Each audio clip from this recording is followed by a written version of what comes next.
The heavy oak doors of the chapel stood open.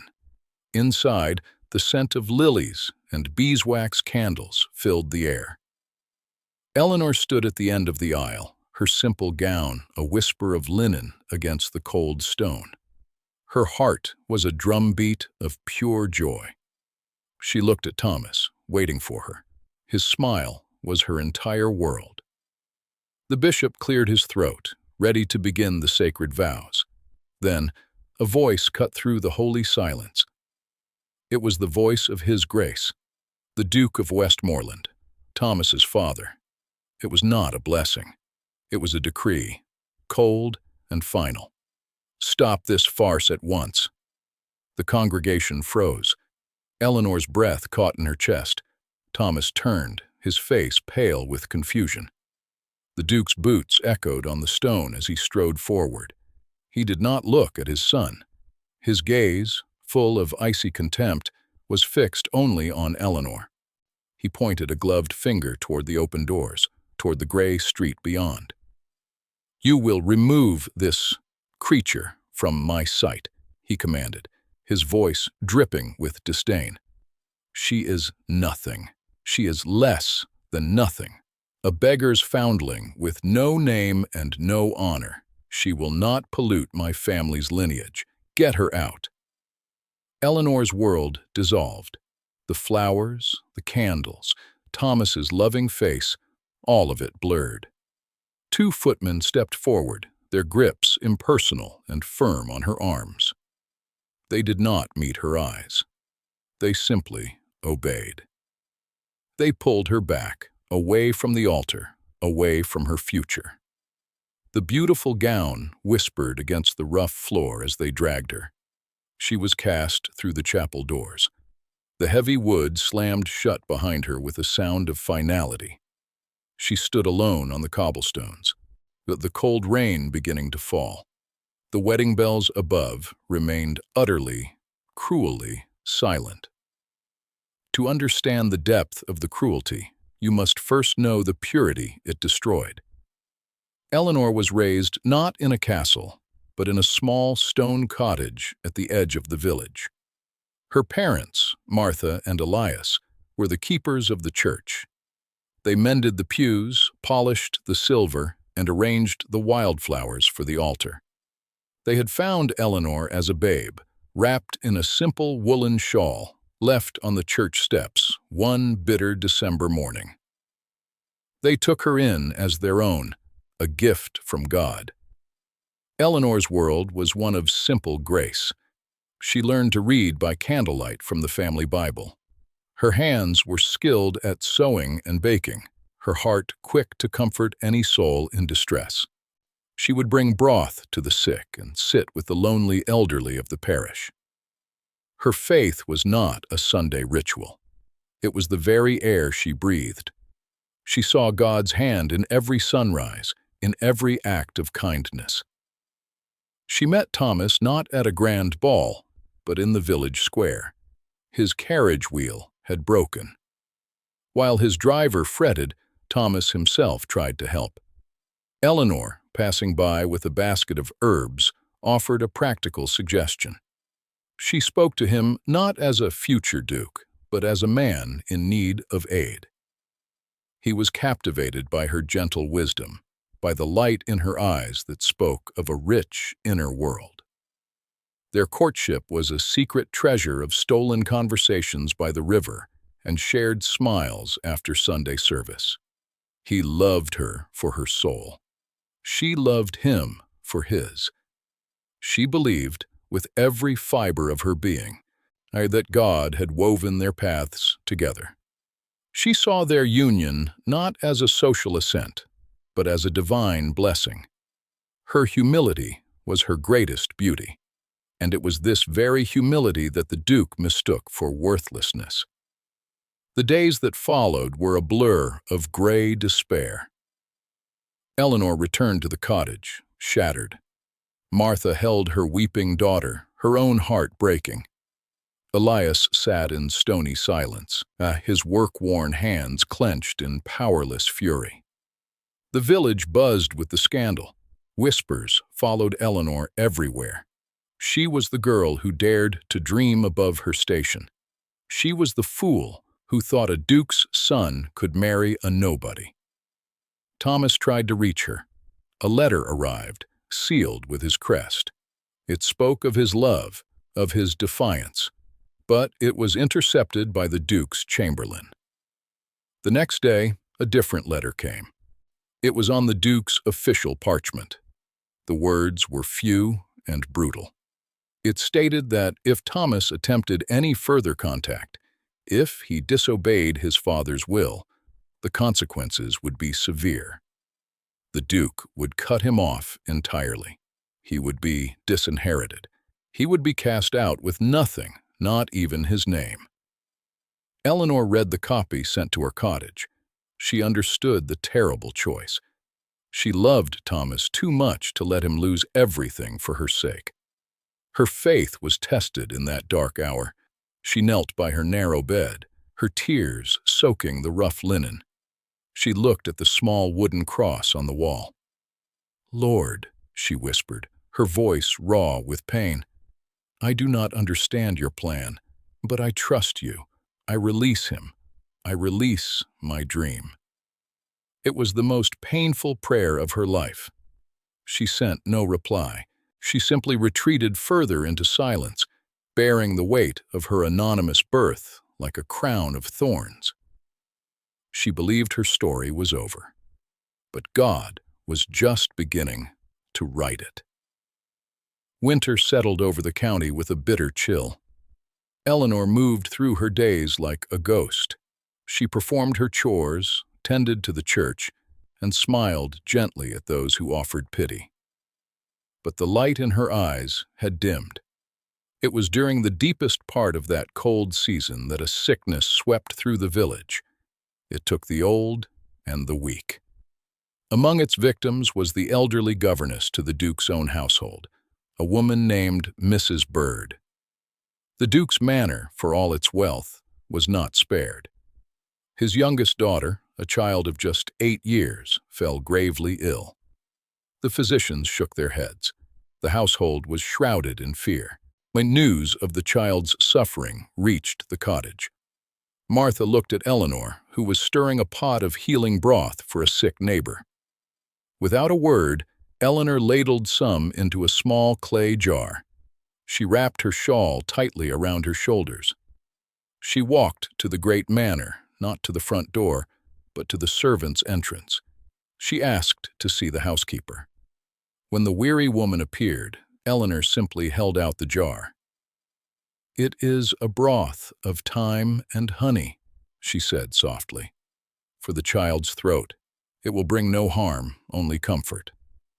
Her voice was so gentle, so devoid of any bitterness that the housekeeper accepted it.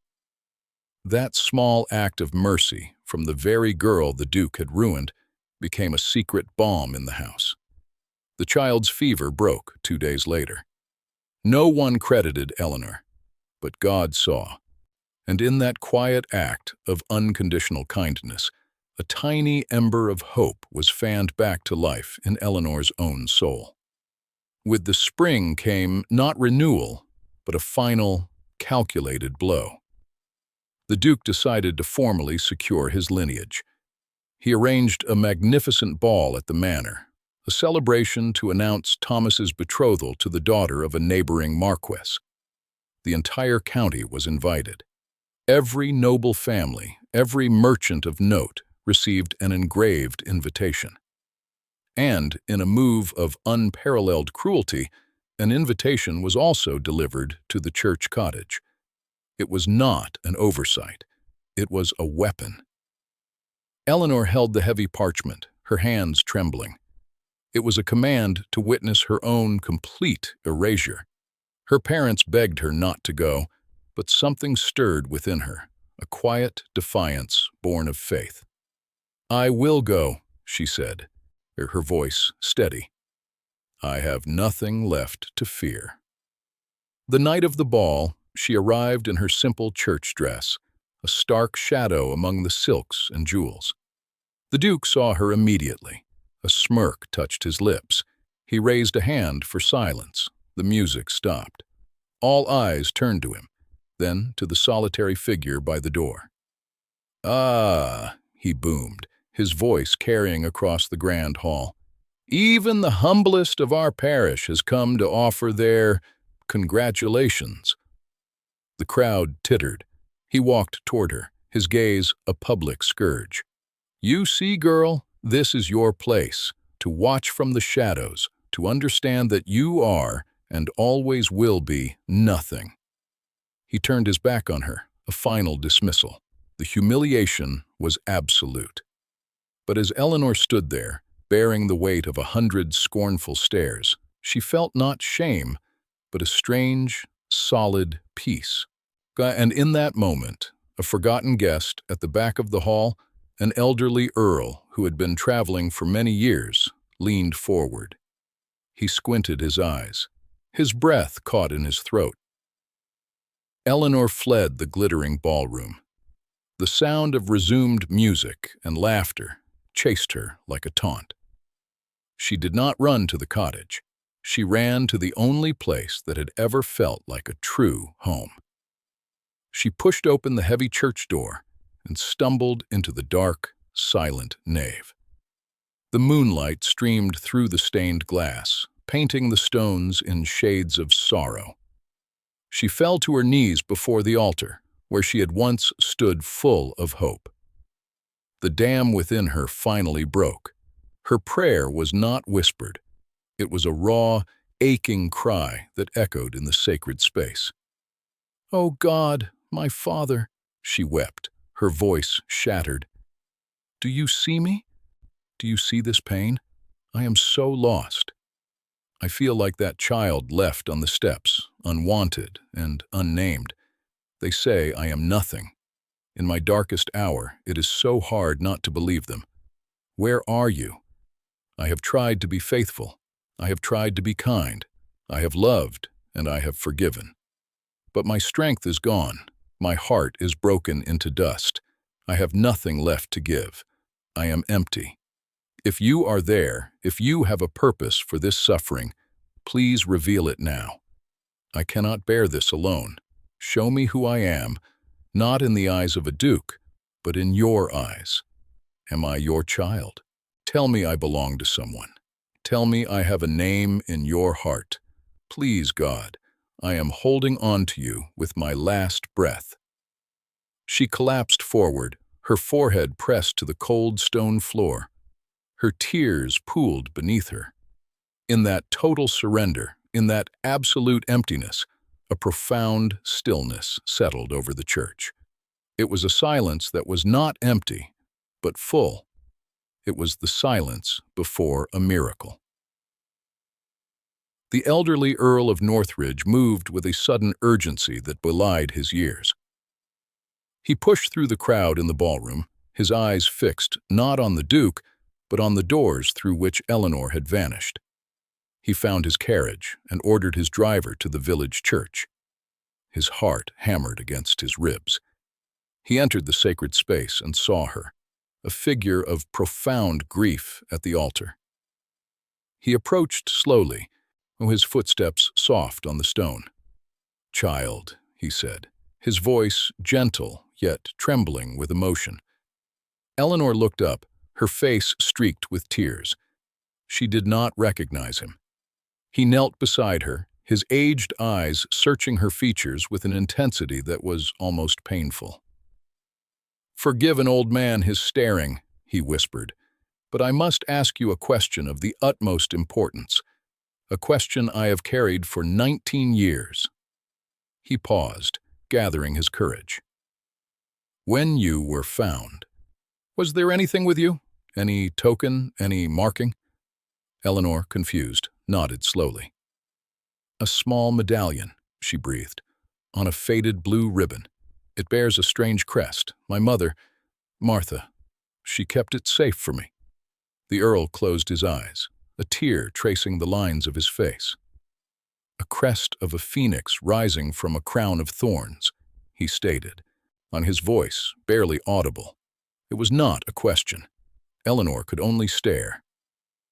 "That crest," the Earl continued, opening his eyes, which now shone with a holy fire, belonged to my dearest friend, a man of honor who was lost at sea with his entire family nearly 2 decades ago.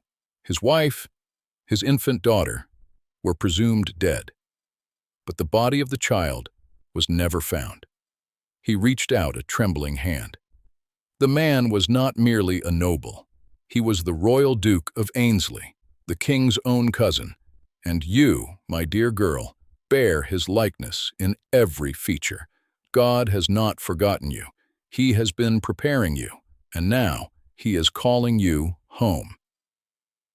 The Earl of Northridge did not wait for morning. He escorted Eleanor back to the manor, not through the servants' entrance, but through the grand front doors. The ball was still in full swing. He demanded silence with an authority that hushed the room. The Duke of Westmoreland approached, irritation on his face. "What is the meaning of this, Northridge?" The old earl stood tall, his hand resting protectively on Eleanor's shoulder. "The meaning, Your Grace, is divine justice," the earl proclaimed, his voice ringing clear. "This young woman, whom you cast into the street, is not a nameless foundling. She is Lady Eleanor Catherine Ainsley, sole surviving heir to the dukedom of Ainsley, daughter of my late friend, the royal duke. Her identity is confirmed by the family medallion, by her unmistakable likeness, and by the testimony I will provide to the king's court." A gasp swept the room. The duke's face went ashen. Thomas pushed forward, his eyes wide with stunned hope. The earl continued, "Her lineage is purer, her blood more royal than any in this room. God hid her in humility to preserve her, and he revealed her in his perfect timing to humble the proud." Eleanor looked at Thomas. No words were needed. The love that had never died shone in his eyes, now free. The Duke stood utterly defeated, his cruel power shattered by a truth greater than any title he held. In the days that followed, the king himself acknowledged Eleanor. She was restored to her name, her honor, and her rightful position. But her heart remained the same. She married Thomas not as a humble bride, but as his equal in every way. Yet she knew her true worth had never come from a title. It came from the Father who had never left her side. The scripture says, "He raises the poor from the dust and lifts the needy from the ash heap." He did that for Eleanor. He seats them with princes. He did that for her, too. Her life became a testament to a God who writes the most beautiful stories from the broken pieces. Have you ever felt unseen, as if your struggles were hidden in the shadows? Have you held on to faith, waiting for God to reveal your purpose?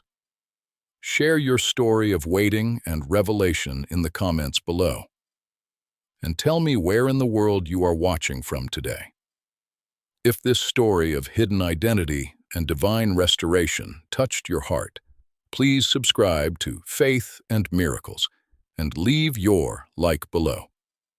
Every story on this channel is a reminder that God's plans are greater than any human rejection.